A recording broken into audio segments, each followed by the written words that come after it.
Olá pessoal, se eu falar para vocês que é possível resolver o problema de mobilidade urbana da nossa cidade através de levitação magnética para trens, você acha que isso é ficção científica demais? Então fiquem ligados e vamos descobrir isso juntos!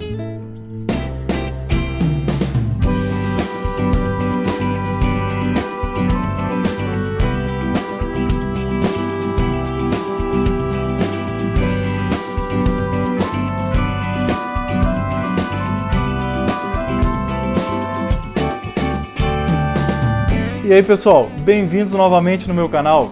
Eu estou muito feliz com os comentários, com as mensagens de apoio, muito obrigado! Eu vou estar tentando fazer isso umas 3 vezes por semana e assim como eu mencionei no primeiro vídeo, eu sempre vou realizar pelo menos um dos vídeos para falar sobre alguns dos meus projetos, das ideias que estão contidos no site. O segundo vídeo da semana eu vou fazer alguma matéria em algum lugar, com algum problema que a cidade tem, que foi de certa forma esquecido pelo poder público. E o terceiro vídeo, eu vou estar sempre fazendo uma entrevista com algum profissional, com alguma área específica, para a gente debater sobre soluções, sobre inovações para a nossa cidade. E também vou estar recebendo cidadãos que tenham vontade de expor suas ideias, expor suas críticas e contribuir com a evolução da nossa cidade. Bom, nesse primeiro vídeo eu vou falar sobre a recordista de reclamações na nossa cidade, que é a mobilidade urbana. Eu pensei em deixar esse vídeo um pouquinho para o final, mas eu acho que vai ser bacana tocar nesse assunto agora. Eu sempre tive um grande interesse nessa área de transporte público e mobilidade urbana.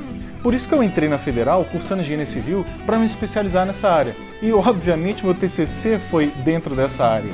E, no momento que eu estava desenvolvendo meu TCC, saiu um estudo da Universidade de Brasília que colocou Florianópolis como a pior capital do país em questão de mobilidade urbana.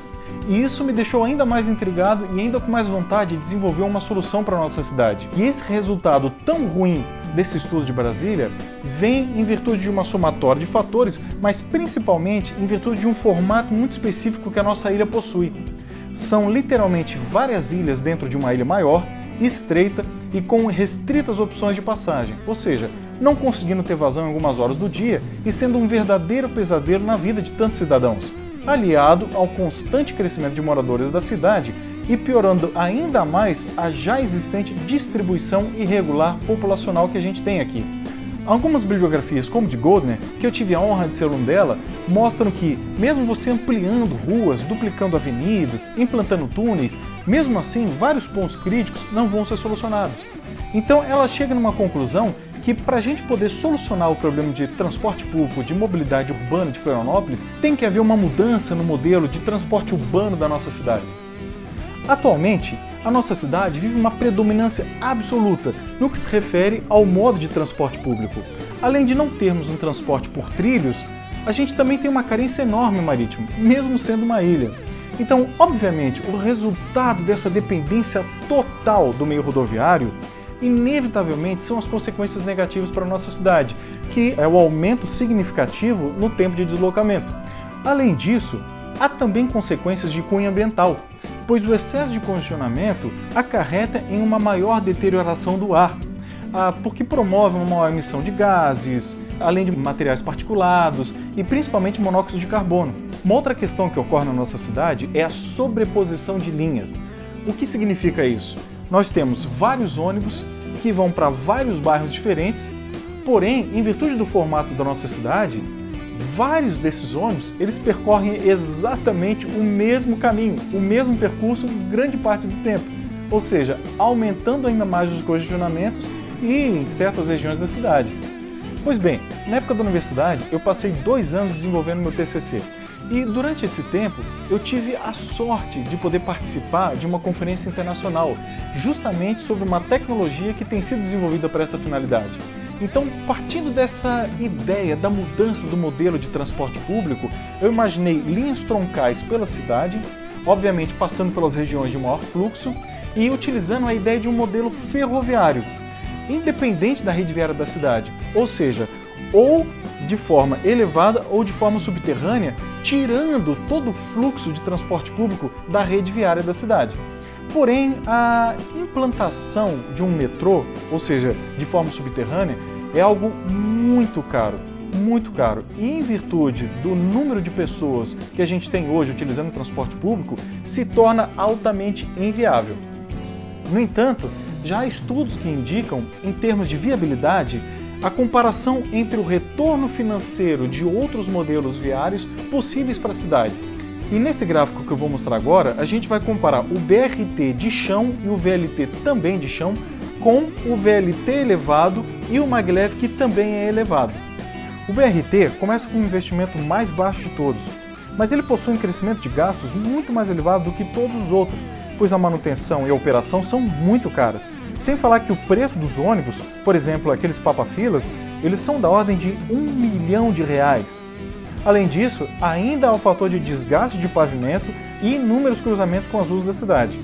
Já o VLT elevado, ele tem um custo inicial muito alto, mas os gastos posteriores são constantes, porém continuam sendo muito altos.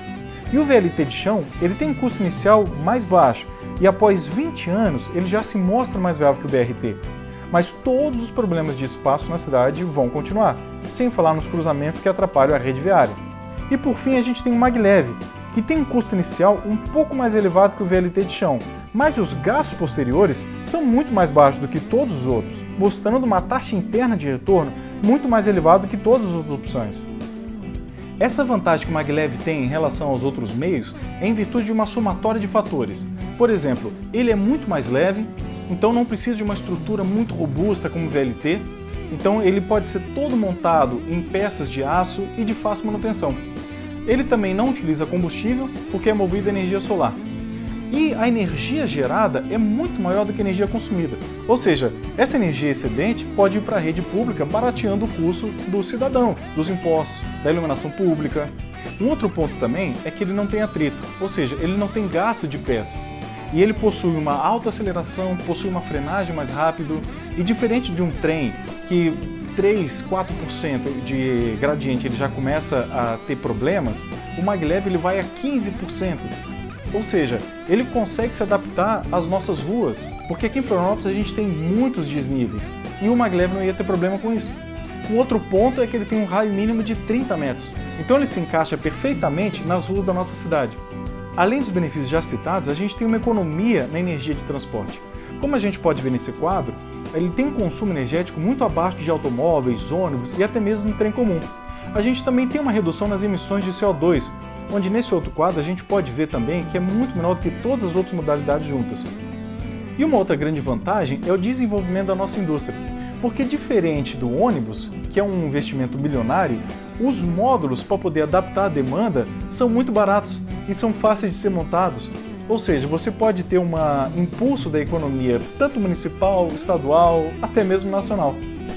Um outro ponto de apoio ao desenvolvimento industrial é justamente a criação dos ímãs, que eles têm como matéria-prima terras raras, e hoje os grandes exportadores são Alemanha e China.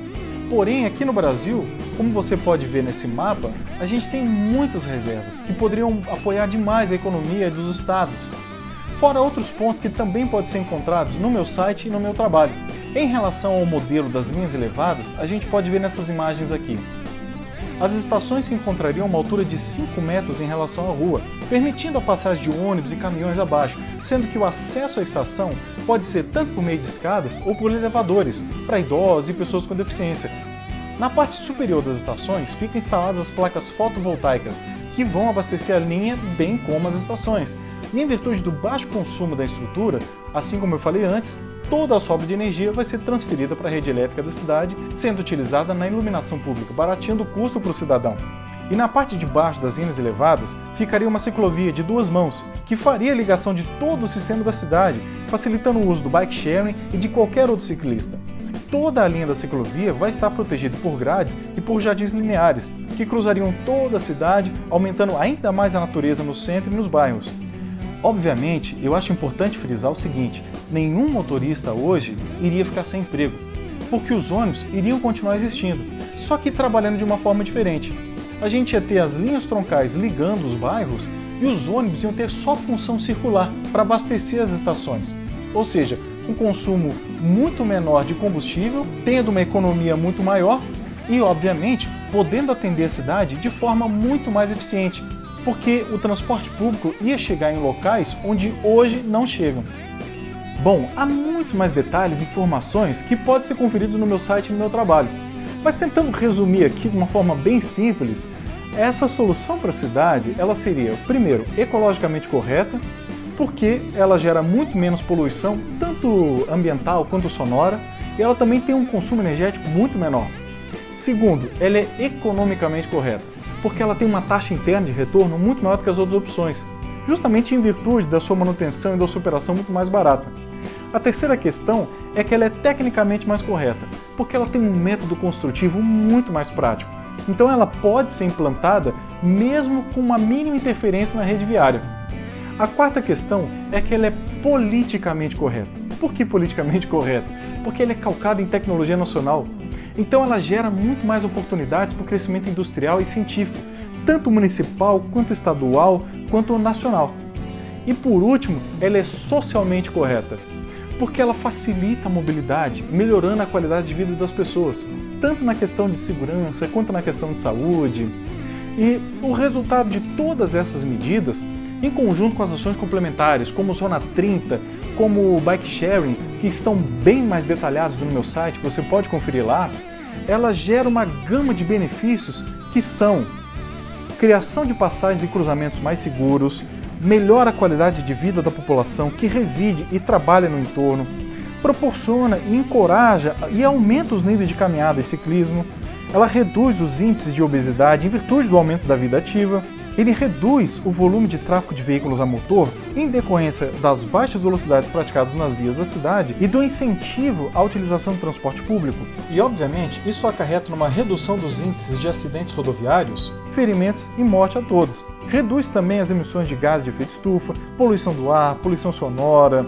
E além disso tudo, ele ainda fomenta uma área na qual pedestres, ciclistas e motoristas possam conviver com mais segurança e um maior conforto. Há também o desenvolvimento do espaço público, aberto e seguro a todos, incluindo principalmente pessoas com deficiência. Ele proporciona também uma área mais segura para crianças e jovens em zonas escolares. E ele aumenta os valores imobiliários de casas e empresas locais, sem falar na vitalidade econômica da área. E concluindo, num fortalecimento do sentido de comunidade entre os cidadãos. Pessoal, eu tentei resumir ao máximo, mas mesmo assim eu não consegui falar nem 1% das coisas que eu queria abordar com vocês. Mas quem se interessar, pode acessar meu site, tem todas as informações lá e principalmente tem o meu trabalho para que vocês possam fazer um download e poder ter mais informações sobre o assunto. Bom, pessoal, muito obrigado pela sua atenção. Se você curtiu, por favor, não se esquece de curtir, de se inscrever no meu canal. Toda semana vai ter muito conteúdo interessante para vocês. Ah, e não se esqueçam também de compartilhar para amigos, familiares, para todos que queiram ver Florianópolis mais desenvolvida, mais tecnológica e com uma maior qualidade de vida para todo mundo. Tá ok? Um grande beijo no coração de todos vocês e até o próximo vídeo. Valeu!